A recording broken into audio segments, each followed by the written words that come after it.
You know, it has to, like, this Conor McGregor fight in July is going to be fucking bananas. It's going to be bananas. I mean, people are going to go crazy for the return of Conor McGregor because he's a giant personality. But don't expect the same thing. How could you it just be? can't. The problem It might be more. Because they're going to all expect that. I think it is a little over 5. It's almost 6, I think. It might be 6 at the time of the fight. It might be. I think it's 5. I think it's 5 right now. Are we expecting to see a Conor that looked like Nate this last fight? Or are we expecting to see a better Conor than someone that looked like Nate? Because Nate did not look good. No, but Mike Perry did. And Mike Perry looked like a fucking murderer. You know what I mean? Like Mike Perry is a murderer. He's a murderer. And this such a savage. You take a look at that, and when you're taking an older fighter, which Nate is now, and you're 21. You're 5 fucking years ago, July. So it literally will be 6 years. Yeah. But when it'll be 5 years. It'll be 5 years. When you're taking a younger fighter and putting them against the old dog, it normally doesn't end well for the old dog. Well, the thing is about Max Holloway is, like, Max Holloway isn't that much younger than Conor. He's not. But the thing is, Max has been in constant high-level competition the entire time. Won the BMF fight, beat Dustin, like constant high-level competition. That's right. It's a different thing. And I honestly believe him at 155 is the best thing for him. Absolutely. But he's not 155 in this fight. This is 170. But honestly, he might be better. No weight cutting at all. Just no weight cut, just kind of walk around. And also, knowing this is such a high-profile fight, he's going to... I mean, Max is always in insane shape. But particularly in this fight, he's going to be in fucking insane shape. The buzz around the upcoming clash between Conor McGregor and Max Holloway is getting bigger by the day, and the fight world is locked in on every update. Fans, analysts, and former fighters are all counting down the days until these two UFC stars finally meet inside the cage. With so much on the line, predictions are flying everywhere. And Conor McGregor or Max Holloway at UFC 329, July 11th? Holloway. Really? It's going to be dangerous for Max early, though. Listen, me and Conor aren't exactly friendly, but what I'm saying is, so I'm not saying this from a perspective of we're friends and we're buddies. He was the 2 weight division champion. You know what I'm saying? And he made all this money and all the rest of it. The man's the most powerful tool. And the guy that was there, all right, granted, it was a long time ago, 2016, but if the motivation's strong enough, he can come back and look really good. And he was flipping out at Max the other day in that interview. Did you see that? But he was playing the game. He was promoting the fight, hyping it up big time, and he looks good, like he looks like he's training and taking the camp seriously. And if he is doing that, I'm telling you. But I think Max is awesome on the feet, but Conor's got the power early. They're a very familiar foe of yours. Max Holloway will be welcoming Conor McGregor back to the Octagon next month, we all hope. If this fight does happen, it's at welterweight. How do you see this going? Can Conor do anything with the fighter you're probably more familiar with than anyone in Max Holloway? Well, we know that Conor hasn't been in the game for a long time, and I think a lot of people are thinking that he's just going to lose everything, but that's not the case. He's going to be dangerous. He's obviously going to still be very sharp, very explosive, still got a good eye. Is it the exact eye that he had when he was double champ and doing what he was doing? No, probably not, but still going to be very dangerous. And I know Max is going to respect that. Obviously they're going to want to put on a show, but at the same time you're going to know Conor will be very dangerous early. I think Max will make the right decisions to not just get in the fire straight away, and then start to work him later in them rounds. Like we know that Conor, again, very dangerous, very explosive, but that is going to wear on you. And with that big layoff, even though he's probably training very hard, we know that that's going to eventually wear on him, and that sharpness that I reckon he still has is probably going to deteriorate a lot quicker because of he's been out of the game for so long. Primeiro você e todo mundo sabe que essa luta foi que era pra mim estar lá, né? E ele preferiu o Max pensando que ele vai bater no Max, né? Porque ele correu de mim, essa é real. Chegou a ser oferecido? Chegou a ser conversado sobre isso? Na realidade, não chegou a ser oferecido, mas todo mundo sabia que quem vencesse entre mim e o Max lutaria com ele, e na realidade ele escolheu o Max porque ele achou que é um caminho mais fácil. Mas vamos lá, vamos falar da luta de Max Holloway e ele. Cara, eu acho que na realidade é uma luta complicada, pelo fato de faz muito tempo que ele não vem ao queijo. Tem quantos anos que ele tá fora, parado? 5 anos. Entendeu? Então, faz muito tempo, faz 5 anos que ele tá parado, que ele não luta. Porém, é o Conor, né? É o Conor. Se você marcar e ele conectar, ele vai te nocautear. Eu acho que primeiro e segundo round tem muito pra ele. Depois, dali em diante, com certeza, pra mim, Max tem muito de vencer, de trabalhar, de estar ali, de fazer acontecer. think it would be a great fight. I love both. I think if Conor can put himself back into the hell zone that is in the tunnel, but the light is after the fight. But I'm not gonna put myself in the light until I'm done with the fight. That's if he put himself into that zone, we're gonna have a hell of a fight. We've got Conor McGregor making his return. What was your reaction when that was announced? Yeah, it's good. It's good. Big name for our sports, and but he have tough opponents. Max Holloway against Conor. I think Max can beat him. Some experts believe McGregor's power, timing, and sharp accuracy will be too much to handle. Others are putting their faith in Holloway's non-stop pace, speed, and toughness. One question keeps hanging in the air.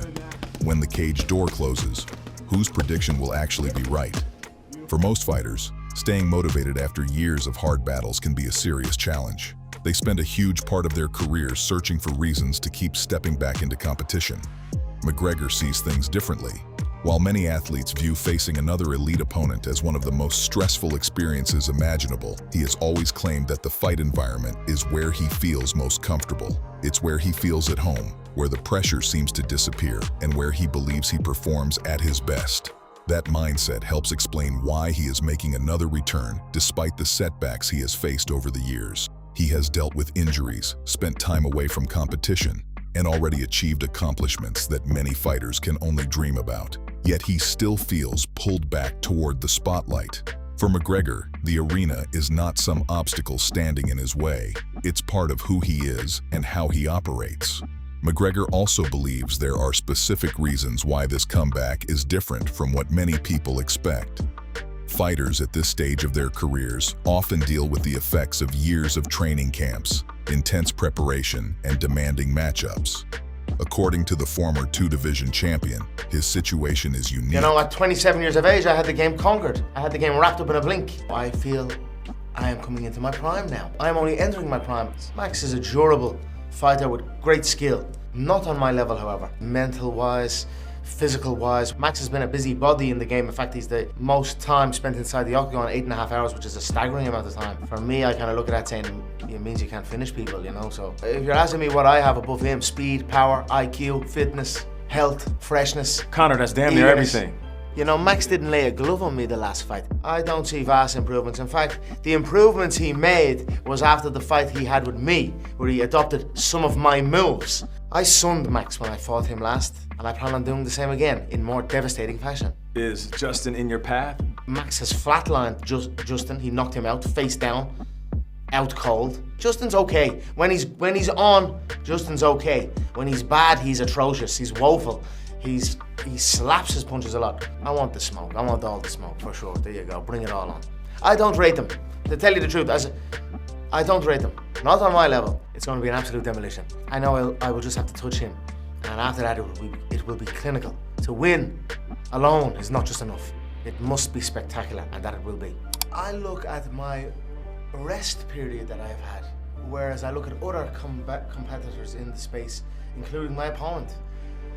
I feel a lot more fresher than these opponents. I have had my time of rest. You know, I feel I am coming into my prime now. My prime is, I'm only entering my prime, and now and forever. He argues that his long period away from active competition gave his body valuable time to recover and rebuild. Instead of viewing that inactivity as a weakness, he sees it as a major advantage that could help him when he steps back into action. If there were still any questions about how confident Conor McGregor feels heading into this fight, his latest prediction has made his position crystal clear. The former champion is not talking about a close battle or a narrow victory. Instead, he is describing a performance that he believes will show just how much he has evolved over the years. In McGregor's view, the difference in precision, timing, and power will be impossible to ignore. He argues that years of tough fights have taken a toll on Holloway, and he plans to capitalize on every opening that appears. Most importantly, McGregor has made it clear that simply getting his hand raised is not enough for him. He wants a statement performance. According to McGregor, the biggest benefit of his long absence from competition has very little to do with rest alone. He believes the time away gave him an opportunity for personal growth and a deeper understanding of himself as an athlete. Rather than viewing his serious injury as a setback, he describes it as a turning point that allowed him to study his strengths, weaknesses, and overall approach to competition in far greater detail. Throughout the rehabilitation process, McGregor says he spent countless hours analyzing every aspect of his physical condition, movement patterns, and body mechanics. He believes that this level of self-evaluation revealed details he may never have discovered otherwise. In his opinion, everything he learned during that period will help improve his performances moving forward and could give him an extra edge when he returns to action. Still, McGregor's confidence is only one part of the conversation. As fight night gets closer, fighters and analysts across the sport continue to share their predictions, and several of them are backing the underdog. I just don't see it. And the other thing too is like, Max is big. Like, people are like, Conor's gonna come in there and have a size advantage. I'm like, no, he's not. Max Holloway is 6'1". Max Holloway is as tall as me. Max Holloway is big. He's a big. We just saw photos of him training with Jack Della Maddalena, and he's like bigger than him. Dude, that's what I'm saying. And here's the other thing too that we haven't even thought about. Like, what if Max gets a taste of 170 and is like, fuck, I'm not going back? Like, you know, do I think he could fight his way to win the title at welterweight? I think he'd have a better chance at winning the title at 155. But who wouldn't tune in to see a Max Holloway, Carlos Prates? Who wouldn't tune in to see a Max Holloway, Jack Della Maddalena, even though he's training with him? I'm just saying, like, there's matchups at 170 that would be a lot of fun for Max. Is Conor a true welterweight? I don't think so. But nonetheless, I think that it's like, there's so much speculation on what if Conor does this, this, and this. I'm like, well, you guys got to remember, Max can do all of that and counter all of that and has an answer for all of those things. This might not be the return of McGregor. This might be the end of McGregor. That remains to be seen. One of the most notable voices is Paddy Pimblett, who believes McGregor's move to welterweight could work in his favor. While Pimblett acknowledges Holloway's experience, durability, and history against top-level competition, he feels that physical strength and size may end up being the deciding factors when the fight finally happens. Another fighter who sees real potential in Conor McGregor's comeback is Sean O'Malley.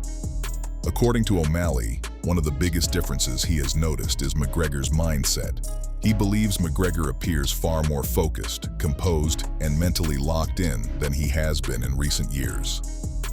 That calmer approach has caught the attention of many people around the sport, and O'Malley sees it as a positive sign heading into such a massive fight.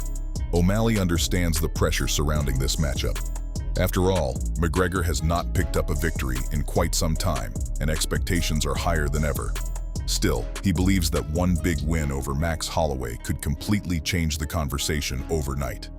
In his view, the challenges, setbacks, and difficult moments McGregor has experienced throughout his career may have helped shape a more mature and determined competitor.